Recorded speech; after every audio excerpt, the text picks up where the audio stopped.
Bharat captain Rohit Sharma బాలర్ల విషయం తీవ్ర గందరగోళం గురైనట్లు మాజీ క్రికెటర్ ఆర్పీ సింగ్, ఆకాశ్ చోప్రా వ్యాఖ్యానించారు. Left arm bowler Kuldeep Yadav ఎక్కువ ఓవర్లు వేయించకపోవడం సరైన నిర్ణయం కాదన్నారు.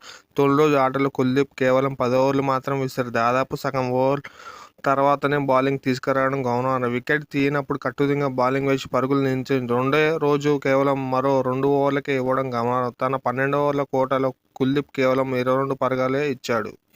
భారత్ బౌలర్లు చాలా శ్రమించారు. రవీంద్ర జడేజా, అశ్విన్, సిరాజ్, ఆకాశ్ అద్భుతంగా బౌలింగ్ వేశారు. తొలి స్పెల్ కంటే రెండో స్పెల్లో సిరాజ్ చక్కగా బంతులు విసిరారు. ఇక నాకొచ్చే ఏకైక అనుమానం కుల్దీప్ ఎందుకు పెద్దగా వాడుకోలేదు. జట్టు అశ్విన్తో చాలా ఓవర్లు వేయించిన కెప్టెన్ కుల్దీప్ తక్కువ ఇచ్చాడు. ముగ్గురు స్పిన్నర్ల నుండి 2 వికెట్లు తీస్తూ ఉంటే మూడో బౌలర్ పక్కన పెట్టాల్సిన పరిస్థితి తప్పదని ఆర్పీ సింగ్ తెలిపాడు. జట్టులో 5 బౌలర్లు ఉన్నప్పుడు ఎవరిని ఎప్పుడు బౌలింగ్ తీసుకురావడం కన్ఫ్యూజ్ ఉంటుంది. మీరు బఫెట్కి వెళ్ళినప్పుడు చాలా రకాల పదార్థాలు ఉంటాయి. ఏది వేసుకోవాలో విషయం గందరగోళం తప్పదు. కుల్దీప్ చాలా ఆలోచనగా బౌలింగ్ తీసుకొచ్చారు. ఇంకాస్త ముందు తెచ్చుంటే బాగుండేదని ఆకాశ్ చోప్రా